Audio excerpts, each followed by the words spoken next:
समस्या निवारण न झाल्यास महानगरपालिका मुख्यालयात चित्रप्रदर्शन। दिनांक 16 पासून ते 24 जुलैपर्यंत नागरिक समस्या व संवाद अभियानांतर्गत नाशिक रोडमधील सर्व प्रभागातील नागरिकांना भेटून त्यांना येणाऱ्या समस्या काँग्रेस सेवा दलाने समजून घेतल्या।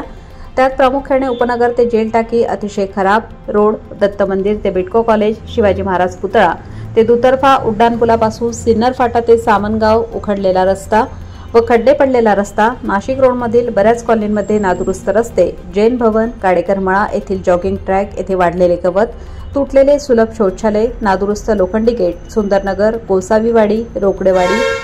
सुभाष रोड, सिन्नर फाटा अशा सर्व वाडी वस्त्यांमधील महानगरपालिका दुर्लक्षित सुलभ शौचालय व काही ठिकाणी झालेल्या अर्धवट ड्रेनेज लाईन, गायखे कॉलनी परिसरात गेल्या 6 महिन्यांपासून अतिशय कमी दाबाने होणारा पाणी पुरवठा,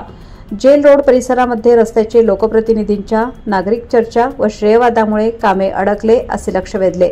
महानगरपालिका दुर्लक्षित महात्मा गांधी हॉल परिसरामधील असलेले उद्यानातील लहान मुलांच्या खेळण्यासाठी व तरुणांच्या व्यायामाच्या साहित्यांची झालेली दुरावस्था अशा अनेक समस्यांचे निवेदन नाशिक रोड सेवा दलाच्या माध्यमातून नाशिक रोड विभागीय अधिकारी यांना देण्यात आले।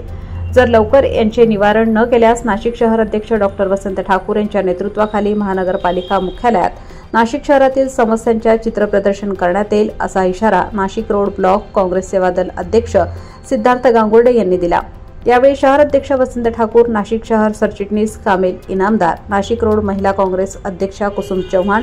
नाशिक रोड उपाध्यक्ष उमेश चव्हाण, सोशल मीडिया राज्य समन्वयक ज्ञानेश्वर चव्हाण, राजू बनसोडे, लहू जाधव, सुहास गांगुर्डे, शिवा जाधव, जाहिद अल्ली, सुभाष पाईकराव आदी उपस्थित होते।